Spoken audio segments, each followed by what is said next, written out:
Welcome back to the Silver and Black Radio Podcast, your go-to source for everything on the Las Vegas Raiders. Whether you're a diehard motherfucker like me, or just getting to know Raider Nation, our passionate hosts are here to bring you all the excitement on Raiders football. I'm Shit Show Joe, and welcome to the Silver and Black Radio Podcast. Let's go, Raiders! If not, fuck your team. And welcome back to the Silver and Black Radio Podcast. I'm your host, Raider Wil, and I am here with my boy, representing TBH Dallas, Allin. What's good? What's good? What's good, baby? Yo, today we're going to talk a little bit of, Raiders head coaching, Raiders GM spot, and Allin's dream team for the new Tom Brady Raider era. Yeah, let's go. So buckle up and let's go, baby. Yo, Allin, we know you've been banging the table for a certain guy to become the head coach. But since before AP got fired. Yes, sir. But you know what? We got to do our due diligence just like the Raiders should. And we're going to go down the list. I want to get your opinions, your thoughts, whether if you see them as a possible hire or if you see them as a guy that, hey, we're done. Nah, not in the books for me. All right. So, Hey, let's get it going.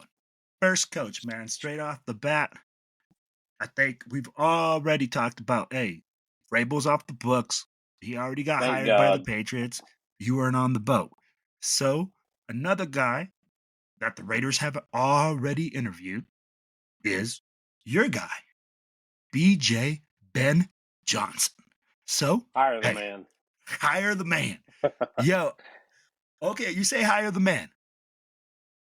What is it that entices you so much to say, yo, Ben Johnson is the guy that can come here, change the culture, and make us into winners?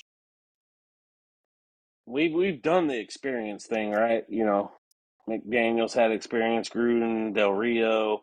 AP was the only guy with no head coaching experience recently, but he's also had no coordinator experience, right? Which concerned all of us as we talked on the podcast before.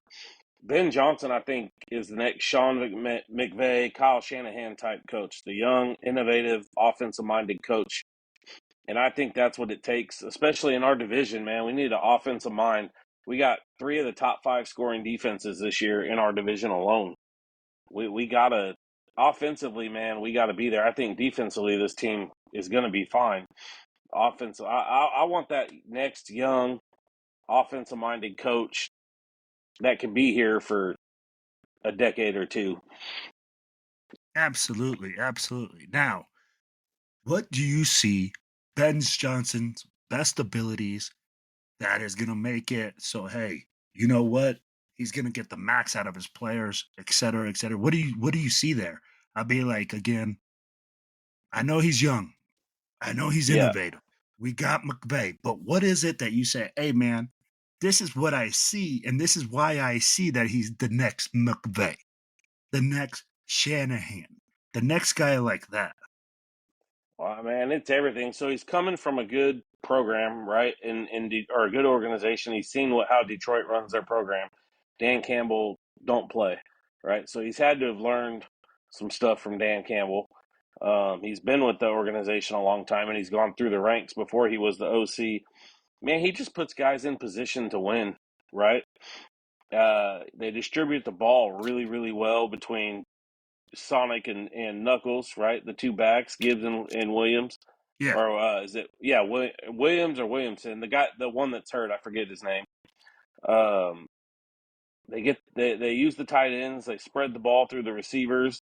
They just uses trick plays when he has to. He's got great plays for 2-point conversions. Fourth and short. I mean, the guy's got a wide variety. I just, like I said, man, I'm big on the next young and up and coming guy. No, absolutely, man, and I get what you're saying, and I think here's why I think.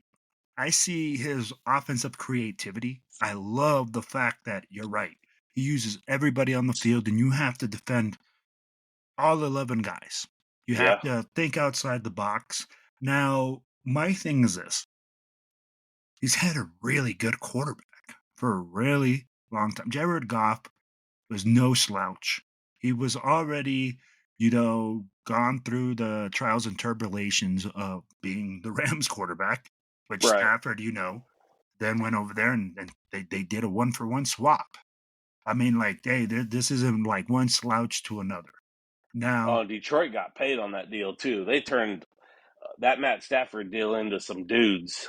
and again, that's how they're able to build this monster that is Right. right now.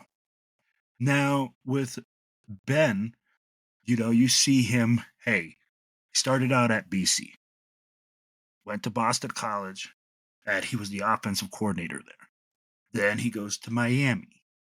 Then, after Miami, he comes to Detroit, where he was hired in 2021, and then he Mm-hmm. got promoted from within. Again, we don't see that head coaching experience, and you're right. He's fresh, but it's not at any level.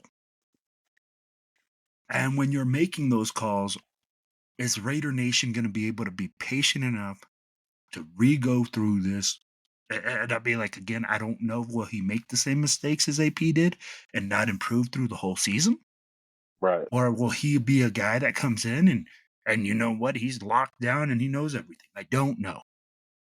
Again, my concerns are, hey, when you're a fresh head coach that doesn't have that head coaching experience, that doesn't have that, like, hey, I have to be the guy that's making the decisions, like Dan Campbell. We're going for it on fourth down. Yeah. We're not going for it. Hey, do this, do that. That right there is my only concern. Now, offensive creativity, like you said, off the charts. Yeah. I'd be like a guy that can develop one side of the ball. Absolutely. Now, it's going to be interesting because we got to see whether he's going to get a cream of the crop quarterback, as they say, or a guy that he likes. I don't know. It depends on what general manager comes in, and we're going to talk about that later. But now, yo, Real quick too, back to defending all 11.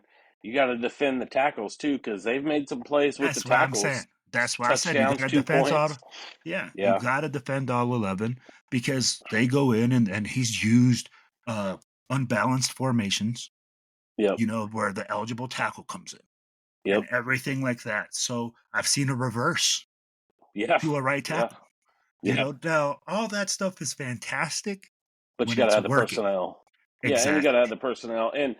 And there's no doubt that any of these interviews they've discussed the quarterback position and what Mark and Tom want to see, and then what they like, right? Like what Absolutely. Ben Johnson likes and the other guys who they've interviewed, No, I right? agree So with they're you. gonna they're in prime position to pick their quarterback, and really at that point, say Ben Johnson comes in and he says, "Hey, Jackson Dart is the dude we need to get," and he goes out and they pick that guy and they don't make it work, well then it is what it is, and we're on to the next. But I will tell you something. he's got his pick, man.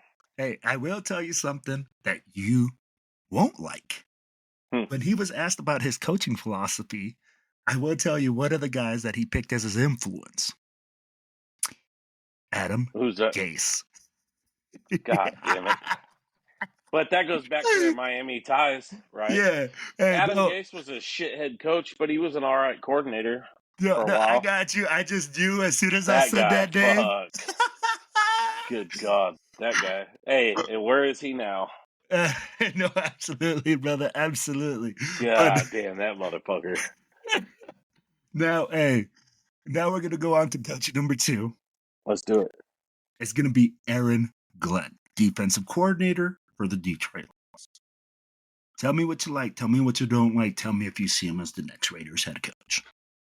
I don't. Solid coordinator. I don't want to go defensive coach, man. Excuse me. Our defense can be good. Our defense can be healthy, and they add the right pieces. That defense can be what it was projected to be last year, a top 10 defense. I really, really think we need an offensive guy in the head coaching spot. I think Aaron Glenn is set to go to New Orleans. He's got New Orleans ties. He played there for 8 years. He was drafted by New Orleans. I think Yeah. that's where he lands. You haven't really heard New Orleans interviewing too many guys outside of Aaron Glenn. I just think that's where he's going to land, in my opinion. When you say about ties, that's where you got me. Where you said, "Hey, Aaron Glenn is, he played for the Saints. He was there. He has those deep roots." Yeah, If he had a positive experience there, I can see him staying. Now, if he yeah, had a negative experience there, for I could sure. see him saying, "Hey, I don't like it. I don't want to be there." Now, what I believe is, like you said, he is a defensive coordinator, but the Raiders, that's their biggest asset right now. Yeah, Bro, like yeah. really, their defense is their biggest asset. So I could see him coming in, and that's enticing to me as a DC. But you have to look at it like you said. Hey, can this guy develop a quarterback? It was Can the this same guy? question we had with AP if he Mm-hmm. was to stay. Who does AP go get? How does he revamp that staff in order to get the offense rolling? Exactly. Now, here's the thing. If he comes in and he says, "I got this guy in place, this guy in place, and this guy in place," and you're impressed by his staff, I can see a guy like that possibly getting the position, but I Yeah, don't see it, like you said right now, clean and clear.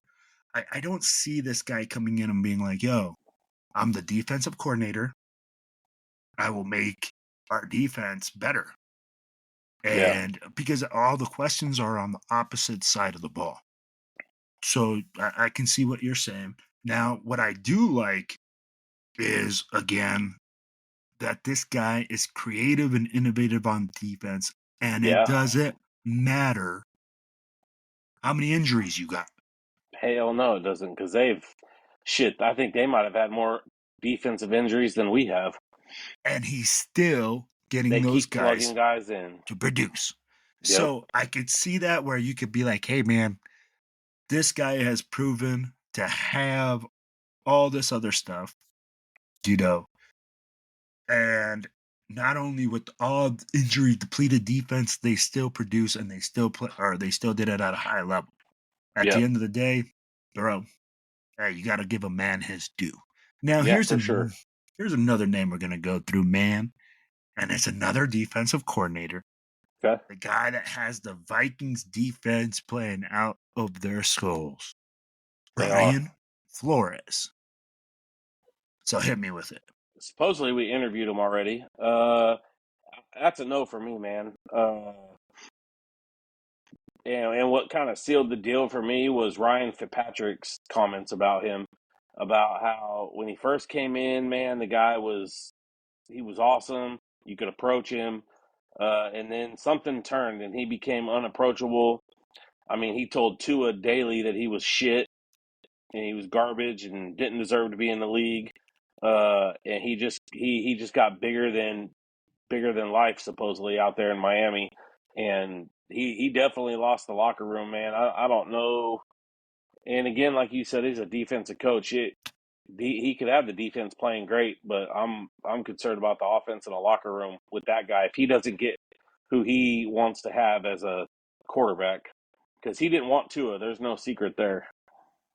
And you're right, man. I mean, like, I'm gonna not lie to you and tell you that for me is a red flag. Right? I gotta Yeah, look at that if I'm the owner of the team. yeah, for Now, sure. do I believe in second chances? 100%. 100%. You're correct. But do I want to repeat the MJD era? Nope. Hell no! No. Nope. Hell no. Yeah. No, no, no, no. And this is where, when you're talking about a young guy that came into a job and he went into a position where, yeah, his head got big because he was the newest, hottest thing. Yo, he And did what it. he did in Miami, I mean, give him credit, right? They started off bad. They made the playoffs. They beat us on that last second throw when we face masked fucking Fitzpatrick and he gunned the ball downfield blindly and the dude caught it and we picked up a penalty and they kicked a field goal and beat us. I mean, he had a couple of good years there. He just, the locker room is big for me. And when you're talking about developing a quarterback, developing a guy that is going and, young, it's like you said, you have to nurture that. I'd be like, yeah, you could be a freaking hard ass every once in a while. It's just like you have a young child. Yep. You have to know, hey, when to push, when not to push, how to talk to them. And let's be real, man, that shit is not easy. No. Everybody's like sitting here on the couch and saying, like, yeah, man, bro. We are not handling those types of personalities, those types of egos, and that type of money that is coming in and out of those young man's hands. Yeah, okay? Exactly. And when you talk about that and you go into a young man that's 23 years old, 22 years old, and making that type of money and being at the top of his game where everybody's blowing smoke up his butt, telling him how he's the best thing and he needs to be the starter and they don't know why he's not the starter, but you're the second string or you're this or you're that. Bro, it's hot. And that's for me. 100%. You need to have a program where you're a coach, where you're a developer, where you're known as a guy that, hey, you come in, you can play. And to another extent, I'll tell you like this. As a coach, you're not only just a coach, but you're almost a father figure to those young men coming in. Yep. Regardless, at the end of the day. Dion is to the kids at Colorado. Yeah. Yeah, 100%. Like what these guys, yes, they are freaking men. But there are developing young men that when you know that this guy's ready to fly, you let him go, man. You let him go just like you have your own kids. But I don't see him. Perfect example I saw today, and they were talking. I saw a report. It was about the Broncos, and while Bo Nix had less success at the beginning of the year, and they were saying that Sean Payton was hard as fuck on him and threw a lot at him, and Sean kind of had to dial it back, and that's when Bo started to take off. Well, and the thing is, a lot of coaches overcomplicate their systems because they think that overcomplication really makes it better. Is innovative. But, if it isn't broke, don't fix it. Yeah, 100%. All right, man. So we've gone through 3 coaches. Let's get to number 4. Number 4 is going to be Pete Carroll. No, I'm good. Look, I got no doubt, like, if you brought the dude into the front office, he could help build a team. But what's his 5-year plan? Don't die? I mean... oh, my gosh, bro. Come on now. Come on, man. Coaches live until their 80s now, bro. Don't you see Bill Belichick is out there like he's re-innovative himself. He's living his best life. I'd be re-innovated too with 22-year-old pussy and fucking goddamn $10 million a year. Come on, man. Like, right?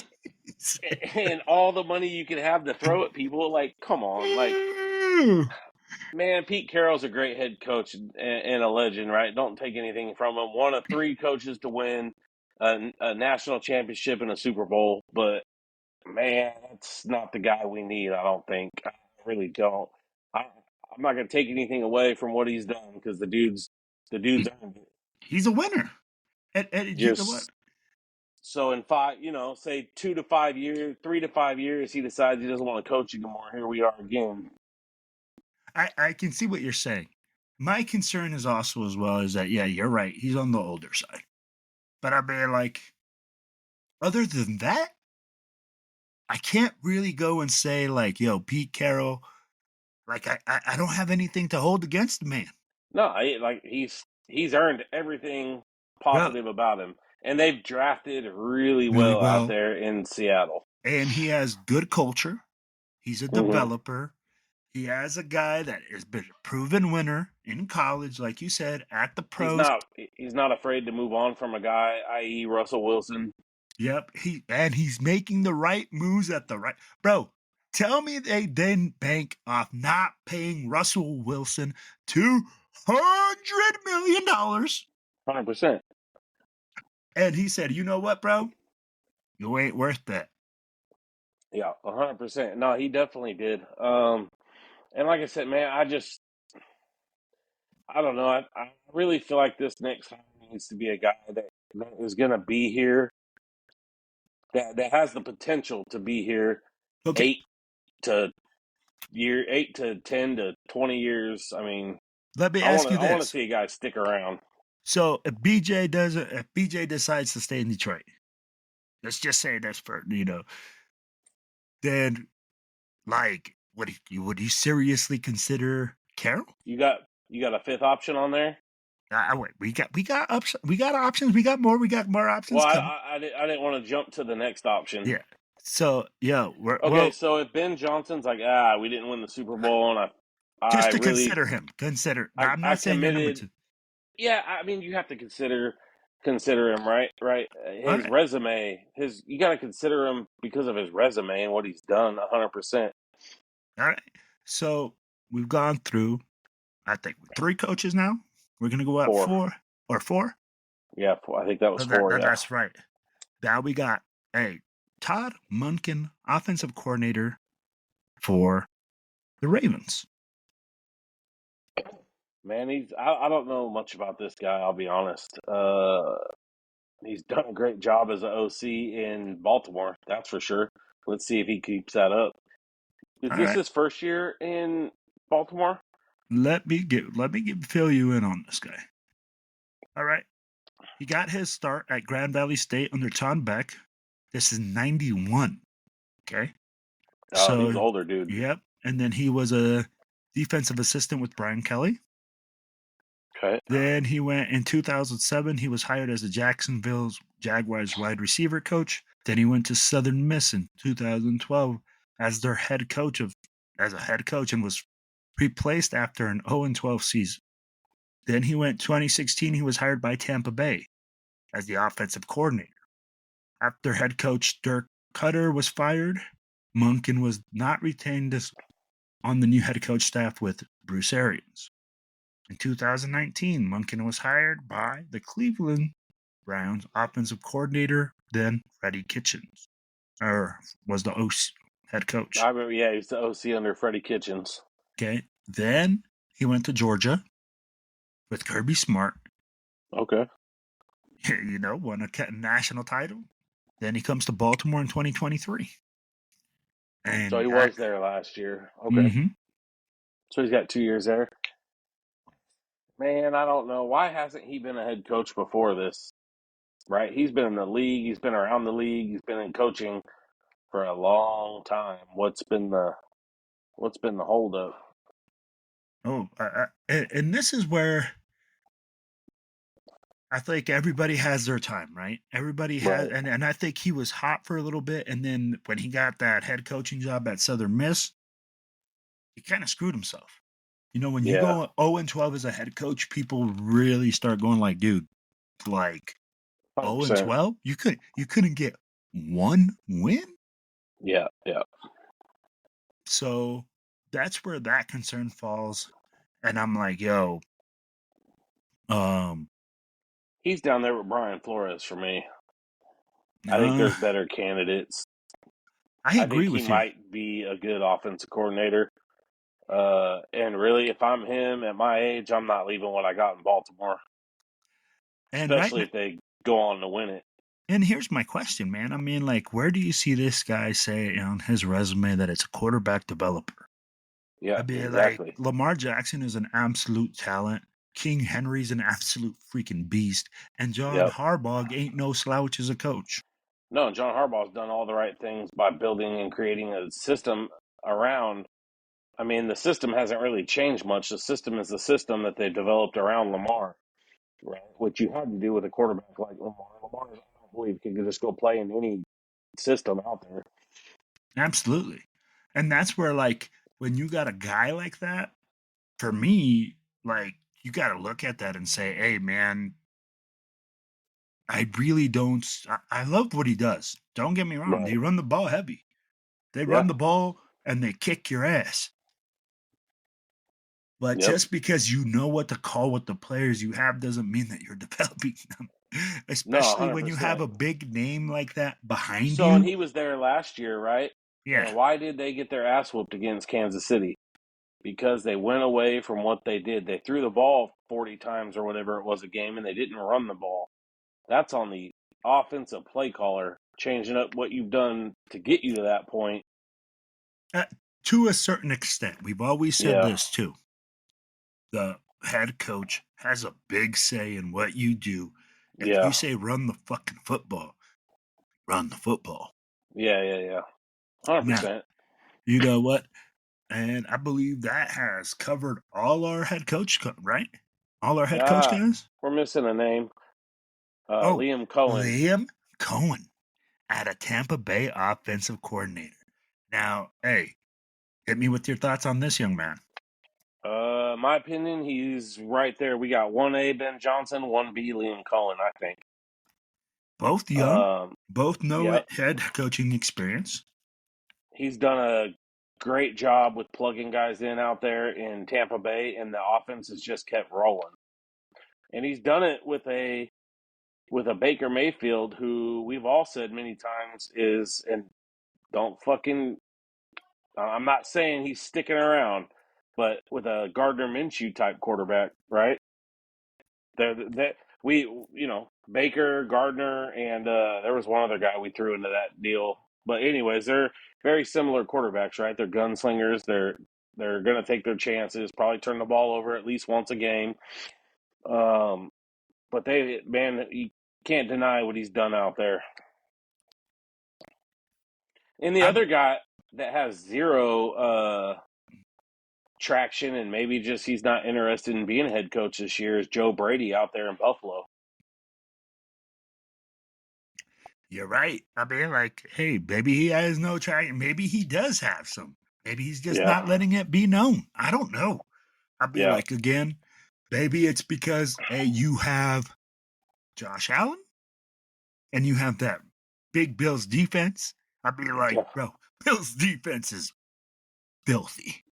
Nasty. So I'd be like, you got a lot of good pieces there. I don't know. Now, what I like about Liam Cohen, he comes from that Shanahan McVay tree. Yep. And when you're talking about that Shanahan McVay tree, you're talking about offensive creativity off the charts. What concerns me is that this guy, we're basically taking a shot like Gruden 3.0. He's 39 years old. He's young as shit. Yeah. I'd be like real young. Yeah. And very little experience, man. I'd be like, when you talk about like his coaching career, started in 2012 or in 2010. Okay, so he was 14 years ago, mid-20s. Yeah, he started real young. He went, hey, he worked with the Browns as their quarterback coach in 2010 through 2013.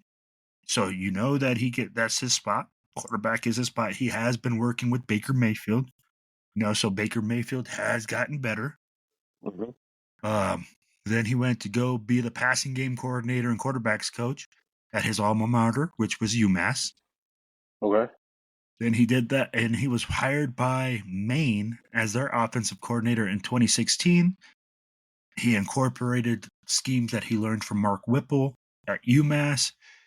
He initially decided that he was going to be the offensive coordinator at Holy Cross, but then he accepted the position with the Rams. Cohen was hired with the Rams as an assistant wide receiver coach in 2018, and then he was reassigned to the quarterback's position in 2020. Then Cohen was named offensive coordinator and quarterbacks coach at Kentucky in 2020. In his unofficial interview with Kentucky Mark Stoops, he presented a detailed plan, and Cohen won with them at 10-3, and including a 2017 record in the Citrus, or 2017 victory over Iowa in the Citrus Bowl. Then he comes back with the Rams. He was hired with the Rams as their offensive coordinator, replacing Kevin O'Connell, following the departure to become the head coach of the Minnesota Vikings. Then 2023 comes. Cohen returned to his previous role as offensive quarterbacks coach with Kentucky. Then Okay. he went 2024. He went back to Tampa Bay, back in the league. So he's kind of jumped around a lot, moved Yeah, around yes. quite a bit. I didn't know that. And let's be clear. If you're the OC under Sean McVay, you're really just Sean McVay's assistant because he calls the offense. And I mean, like, we see what's going on right now in Atlanta when Raheem Morris, took his then offensive coordinator. Ain't looking too hot. Yeah, he was the defensive guy. Yeah, And but I think he took his quarterbacks coach with him or something like that because he brought over those guys from the Rams staff. that's right. That's right. So again, lots of concern because of his inability to stay at one spot. Yeah. And is that, hey, because he's Why having is that? success or other things? Maybe he's like, hey, I'm just trying to develop and get into bigger and better roles. But when you're, Is he chasing money? yeah, I'm Well, yeah. like, bro, this Because is where, typically, when you see like a guy like in our industry, in the automotive industry, if they're bouncing around like that, they're either A, pain in the ass, or B, chasing money. and are you able to develop culture? Yeah. I mean, like, have you been somewhere long enough to even do that? Yeah, exactly. Do you have a plan for that? Yep. So does that still make him your 1A? That it concerns me, but I'd still, he's definitely an option because of who he could possibly bring in as a GM to help build a team. I think, the other flip side of that is he's been around the block a lot, so he's seen what works and what doesn't work too. So No, absolutely. And that's where we have to look at that. yeah, Again, I was just like, hey, is this a and I don't think concern? we've interviewed him at all, have we? No, not yet. I think he's a guy that was on the list, that's hot on the list right now for. There's another interview we forgot about that's coming up or already took place, and that's old Robert Saleh. Oh, Robert Saleh. My bad, bro. I think like the guy was such a small blip on the map that I forgot. Hey, But I'm definitely a no as a head coach, but I wouldn't mind somebody bringing him in as a defensive coordinator if he doesn't get a head coaching job, because can't deny what he did out there in San Francisco, and he had a solid defense in New York. They just couldn't get the offense going, and that's why that's a no for me. it's a hell nah for me. Yeah, Because I'll be like, again, man, I like what he can do on defense. There's 100%. guys that are meant to be position coaches and Coordinators, guys, and everything like that. And there's guys that are meant to be coordinators. There's guys that are meant to be head coaches. Yeah. This guy excels at building As a defenses. coordinator. Yes. Go as a DC somewhere, Robert Saleh, and go get you a fucking championship, bro. Go to somebody that has them here. Come build our defense. Take our defense to that next level, because I believe he was still in San Francisco in 2020. Yep. And they had the best defense in the league that year. The dude, and they had top level talent. And they had good defense in New York, right? But the offense couldn't keep them on the field stay on the field long enough to give the defense a break. Absolutely. A lot of what we experienced early on in this season. Yeah, hey, you ain't lying. You ain't lying, brother. Yeah, so, as a DC, absolutely. As a head coach, hell no. All right. All right, guys, we're going to move on to the next phase of our stuff, which is going to be talking about the GMs. Give me 1 second here.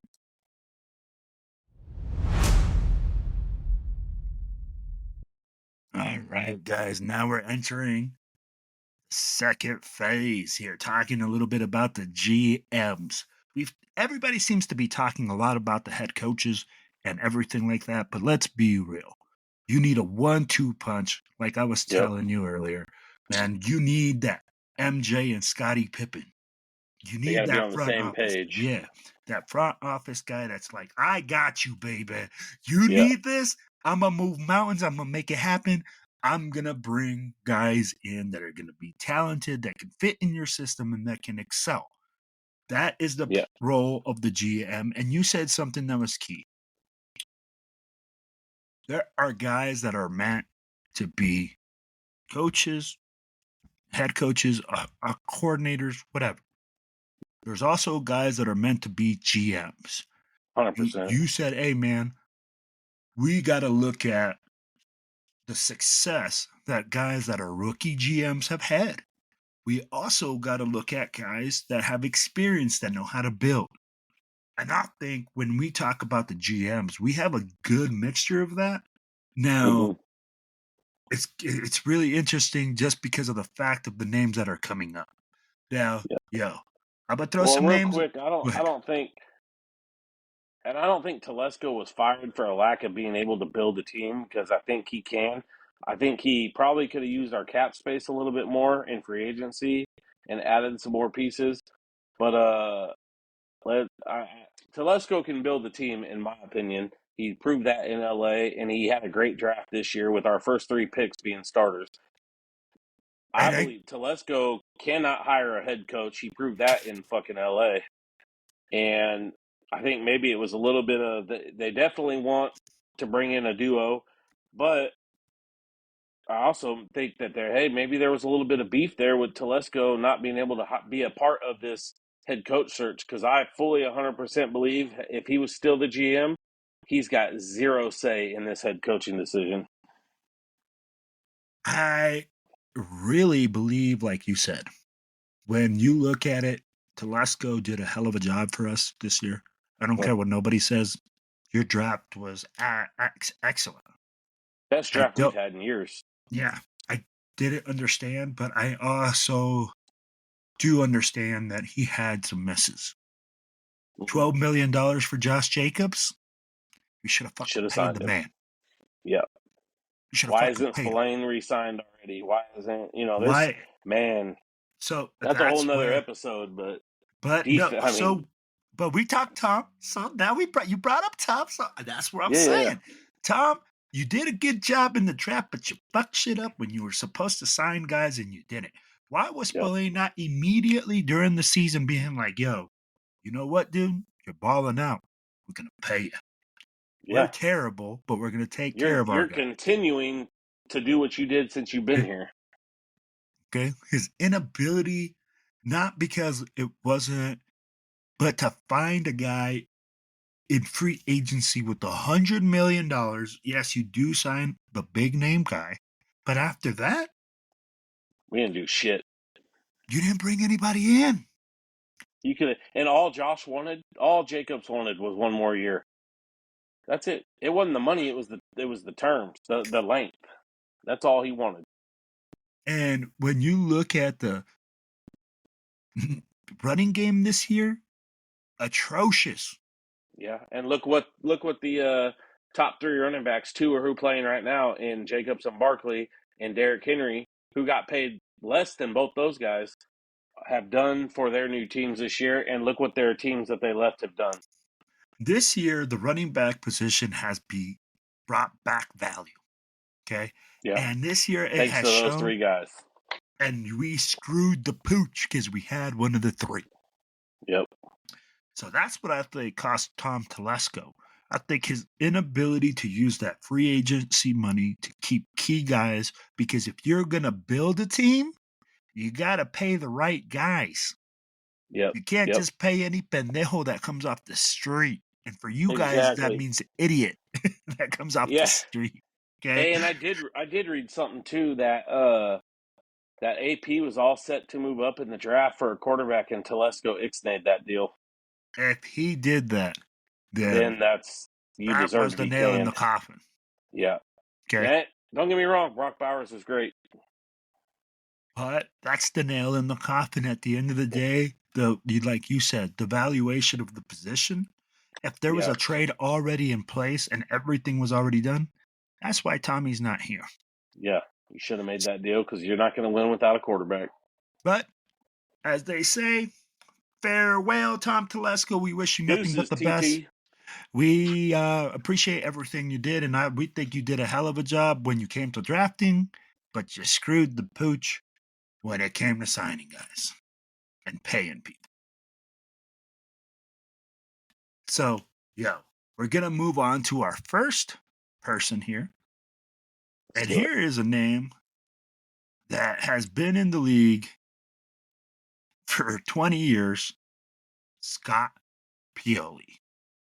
Bro, hit me with your thoughts on Scott Pioli, and I'll hit you with his resume real quick, all right? Yeah. So, let me hit you with the resume. And this guy got an extensive one, so guys, be patient with me. Okay, Cleveland Browns and Baltimore Ravens in 92. Pro personnel assistant by Bill Belichick. So he was with them in Cleveland. He was responsible for the evaluation of both college and veteran free agents. When the Browns moved to Baltimore after the 95 season, Pioli stayed with the team and was promoted to pro personnel coordinator for the 96 Ravens, and he drafted Jonathan Ogden and Ray Lewis, and he was part of that Ossie Newsome group. Yeah. Okay? So I'll be like, those dudes can draft. Yeah. In 97, Pioli rejoined Belichick with the Jets. We all know what happened with the Jets. He was let go. Then he rejoins Belichick with the Patriots in the 2000s. And in 2009, after the 2008 season, Pioli interviewed for the Cleveland Browns to replace the recently fired Phil Savage as a team general manager. Though initially seen as a long shot, Pioli was also interviewed by the Kansas City Chiefs. And then he got the Chiefs job in 2009.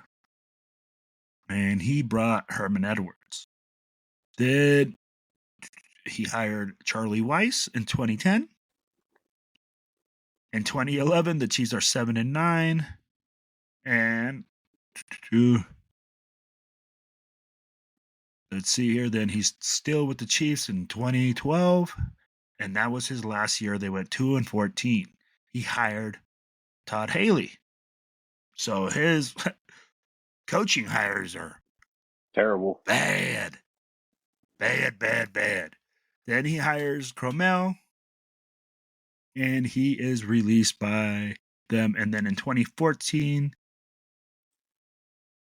he was hired by the Falcons, and in 2019, he resigned. So, what's your thoughts on Pioli? Go ahead and put him at the bottom of the list. Basura, as they say. I'm not interested at all. We could keep it moving. While the guy has the ability to draft, I think what I don't like is his ability to hire coaches. Yeah. And his ability to... Tom Telesco's problem. And again, I mean, like when you're talking about guys that have had success and stuff like that, you have to look at that. You have to say, hey, was this guy able to hire a coach and bring him on the staff and have longevity with him? If you don't have that, then you have to prove that, hey, you're an up-and-coming guy, or you have something that the coach was just trash and your roster was great. Yeah. Just be real. So he doesn't cover any of those for me. So, Scott Pioli, you're out. Now Deuces. we're going to go to another guy that's been in the league for a while, man. And, he, of course, New England ties. Mm-hmm. It's going to be Thomas Dimitroff. So let me hit you with his background. And he's younger, man. That's something I do like. He's 58 years old. He's not on the way older side. He's a little bit younger. So let's see here. Dimitroff was with the Cleveland Browns with Scott Pioli in that 92-93 season. In 94, he became a full-time area scout for the Detroit Lions, held that position until 97. Then he held Which that. they weren't great. Yeah, and then he held the similar position with the Browns from 98 through 2001. So he was a scout for Okay. that time. Then he goes to New England in 2002. In 2002, to rejoin up with Bill Belichick and Pioli. Okay. Then, of course, they have all those years of success. In 2008, he goes on to be the Falcons general manager, and we know that Pioli came to be his assistant general manager in 2009. So, I mean, like, those two guys are kind of tied at the hip, but Dimitrov stays there till 2020. Okay. Now, thoughts on Dimitrov? We'll put him just above the last guy. Those two are at the bottom of the list for me. I'm going to tell you something, and I like Dimitrov. I think he has a lot of innovation in his mind, and he looks for players that are key. My thing is this. I have to look at the players he drafted from 2009 through 2020. In Atlanta. Yeah. Were those they guys built key players? some good teams. Yeah, they Were built those guys good? Yeah, exactly. Was it the head coaching? What was it that wasn't making them successful? Right. Now, did you make playoff runs? Did you see this? All those things. I mean, like, those are key things. And I mean, like, he got fired when Dan Quinn came. Yeah. He started off 0-5.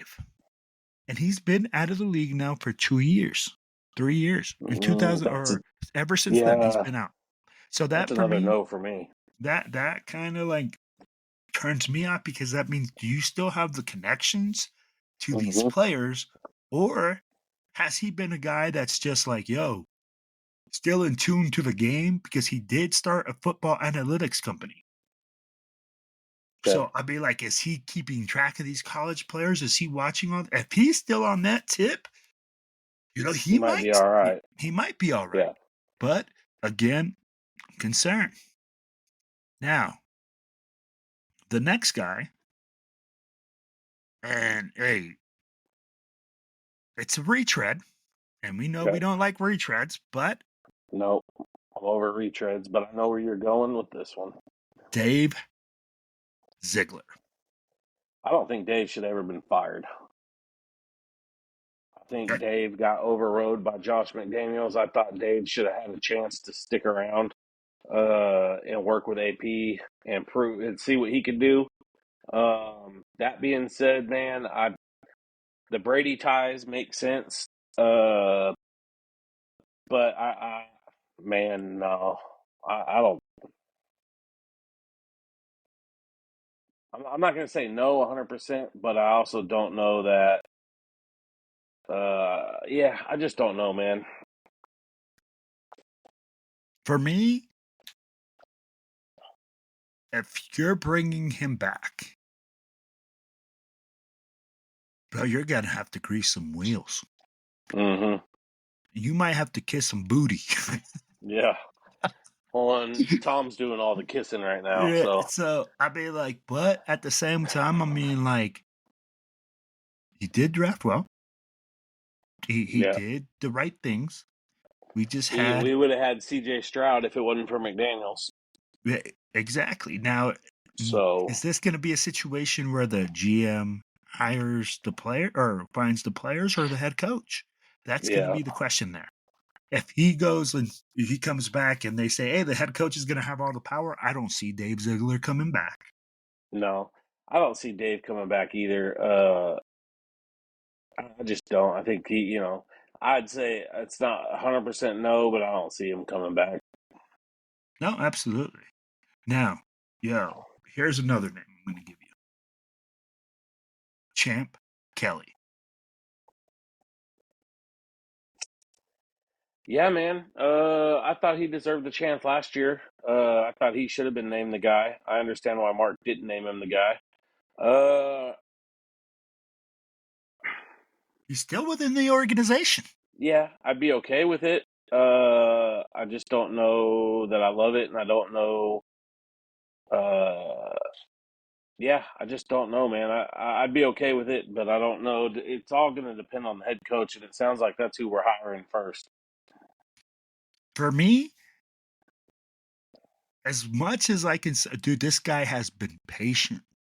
Yeah, 100%. You can only keep a young lion contained for so long. Yeah. Yep. So that motherfucker needs to roar and come Yeah. out that thing. Yeah. I tell you, bro, if you give this guy a chance, I think you're going to hear the Raiders make some roars, bro, because Yeah. you've waited so long and you know the ins and outs of the organization. You know what Tom wants. You know what Mark wants. Are you willing to work with a young head coach like a Liam Cohen or a Ben Johnson? Are you willing If, to hold, work and with? here, this is where you're right. And I believe when you're waiting for and patiently doing all that and you're working your way, because, bro, this is where I could see him coming in. All right. I'm already working with Tom. Yep. I'm sitting there every single day going like, yo, I'm probably reporting to this dude every day. Yeah. Yeah. What's our vision? What are we doing? Hey, Yep. I'd be like, right now, just because Tom Telesco and AP are gone out of the building, it doesn't mean the Raiders are shut down. It doesn't mean No. that the whole building isn't running and that there's people not trying to get signed and that there's people not working. Yeah. 100%. So I'm already working with this dude. Yeah. Hey, man, I might be hearing, hey, you know what? We bringing in this guy. Oh, man, you know what? I can work with that guy. Yeah. I can work 100%. with this guy. So I can see that. And that's one thing I do like, that it would be a hire from within the organization. We don't go outside the house. And it's a guy that obviously is going to have the same vision as management because he's been in the freaking building Yeah. that freaking long. Now, Agreed. that's why I like it. Now, Yeah. yo, you got Mike Berganzi, and he is the Chiefs Assistant General Manager. And you know what? He's done well. Let me give you Yeah. a little bit on him, okay? Well, and for me, on a guy like that, anytime you could steal somebody from your rival, I'm 100% okay with, whether that's management or players or coaches. I'm 100% for it. Yeah. We just have to see who There he this would is work with. That's my only thing is he's not connected to one of these coaches that we're looking at. exactly. So this guy is an executive, was with Boston College as an offensive recruiting coordinator, 2007, 2009, Kansas City Chiefs 2009, he was the administrator of college scouting. Kansas City 2010, manager of football operations. Kansas City Chiefs 2011, 2012, pro scout. Kansas City Chiefs 2013, 2014, assistant director of pro scouting. Kansas City Chiefs 2015, 2017, director of personnel. Kansas City Chiefs 2018, 2020, director of football operations. And 2021 through the present, assistant general manager, and 3-time Super Bowl champion. So he's been with the Chiefs For a his whole minute. career. Yeah. And like I said, I'm okay with stealing our rival's guy. No, I got you. And I mean, like, my concern is this. It's like you said. Are you going to be able to work with guys outside of Andy Reid? Do you Yeah. understand what guys outside of that system need?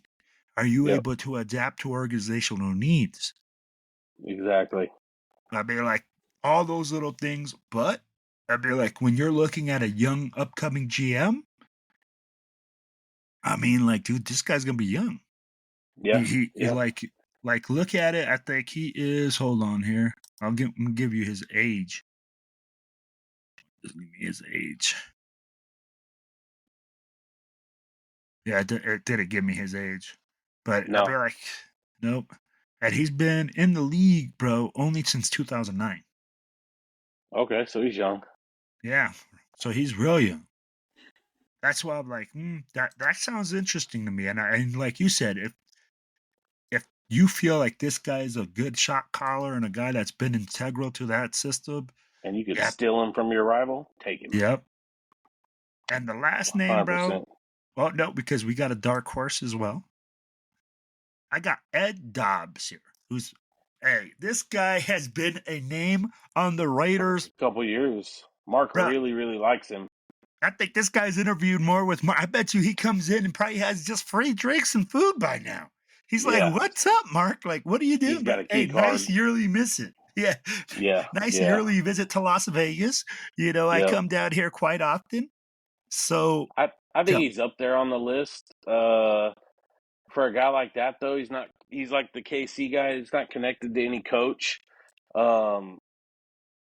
know, I got a feeling that whoever we hire is going to be connected to the head coach somehow, some way.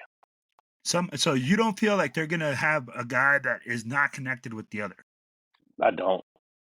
I think if it's Ben Johnson, it's going to be the Detroit assistant. I think if it's Liam Cohen, it's going to be the assistant guy out there.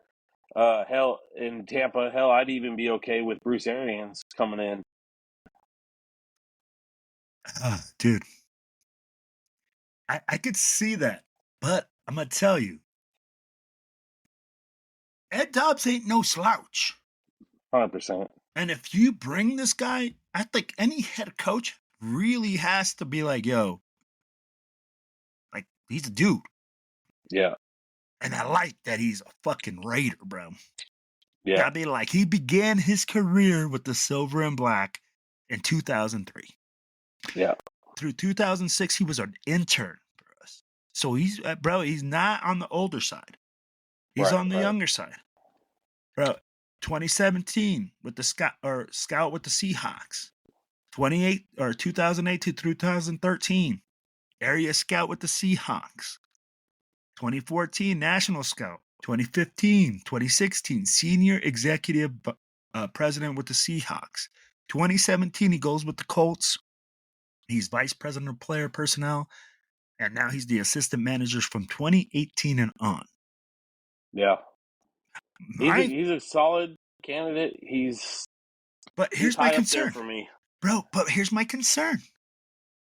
Why so long, and why has nobody given you a chance? Yeah, it's like an Eric Bieniemy question too, right? Like year after year, you hear his name, never gets the opportunity. I don't know. Yeah, and that's where I'm concerned. Yeah, for sure. So, and the last guy is going to be Ray Agnew, the guy that you say you believe Ben Johnson can bring. Yeah. So I think, man, he's learned how to build the team. Hopefully, if he's taking notes, I think the guy could be a solid choice.